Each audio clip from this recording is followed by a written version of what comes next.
Hello বন্ধুরা, কেমন আছো সবাই? আমি তো খুবই ভালো আছি। তোমরা কেমন আছো? দেখো আমাদের গ্রামের পরিবেশটা কেমন সুন্দর, জাস্ট ওয়াও, বলার মতন ভাষা নেই। তো এখন আমি সকালবেলা বানাচ্ছি রুটি। জানো তো বন্ধুরা কি হয়েছে আজকে রুটি বানানোর সময়? আমি না একটা রুটি পুড়িয়ে ফেলেছি। দেখো কতটুকু পুড়িয়ে ফেলেছি। তারপর আবার বানানোর চেষ্টা করলাম, আশা করি এটা ভালো হবে। তো তোমরা দেখো কীরকম হয়। এখন আমি রুটির আটা বেলছি, কেমন হচ্ছে তোমরা বললো। আমি কিন্তু দারুণ রুটি বানাই, কিন্তু আজকে কেন বা পুড়ে গেল আমি বুঝতে পারলাম না। হয়তো কিছু আমার মিস্টেক হয়েছে, যাই হোক।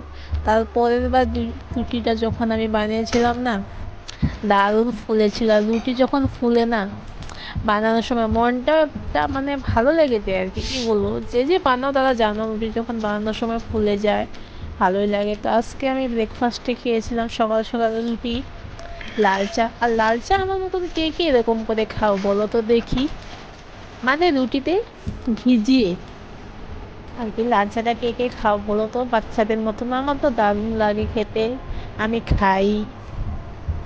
আর আমি আজকে অনেক বড় একটা ভিডিও দিয়েছি, জানি না কেমন হয়েছে। এখন তোমাদের কাছে রিভিউ এর অপেক্ষায় রইলাম। আশা করি তোমরা ভালোই রিভিউ দিবে আমাকে।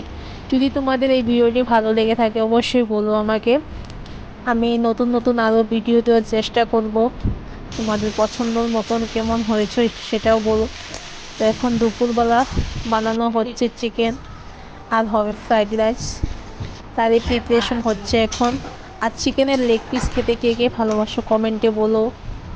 আমি তো ভালোবাসি, তার জন্যই লেগ পিস আনা হয়েছে। আর এখানে আমি বানাচ্ছিলাম ফ্রাইড রাইস, আর জিজু বানিয়েছিল।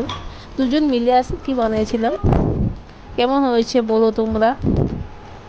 আর কে কে রবিবারে ফ্রাইড রাইস খাও সেটাও বলো। রোববার মানে আমাদের কাছে একটা আলাদা দিন, সবাই জানে, এটা বলার মতন কিছু নেই, বিশেষ করে বাঙালিদের কাছে। ওই দিন সবাই কম বেশি বাড়িতে থাকে, আর একটা ভালো মন্দ খাওয়া দাওয়া আড্ডা হয়, সবার বাড়িতেই হয়, আমাদের বাড়িতেও হয়েছিল। যেহেতু আজকে সানডে, সানডে মানেই ফান্ডে, আর সবার সাথে আড্ডা। আর গুছিয়ে সুন্দর পরিবেশন করে যদি আমাকে কেউ খেতে দেয় না, আর কি বলবো। আমি একজন খাদ্য রসিক মানুষ, তো খাওয়া দাওয়াটা আমার কাছে একটা কি বলবো, আলাদাই নেশা। আমি খেতে খুব ভালোবাসি। এরকম না যে শুধু খেতে ভালোবাসি, খাওয়াতেও ভালোবাসি। আর সন্ধ্যার সময় দিদিরা গিয়েছিল তো বাইরে, তো নিয়ে আসলো আমাদের জন্য মোমো আর রোল, তো সেটাও খেলাম। আর এখানে বৌদি বানিয়েছিল পপকর্নের চাট। কে কে ভালোবাসো কোন চাট বলো আমাকে। আমি তো ভীষণ ভালোবাসি, এটা হেলদি।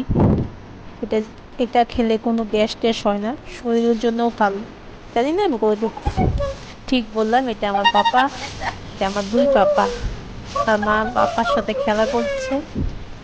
কেমন লাগলো আমার তুমি এই ভিডিওটা তোমরা বলো। আর এখন আমি করে নিচ্ছি ডিনার। ডিনারে সেমই ছিল, শুধু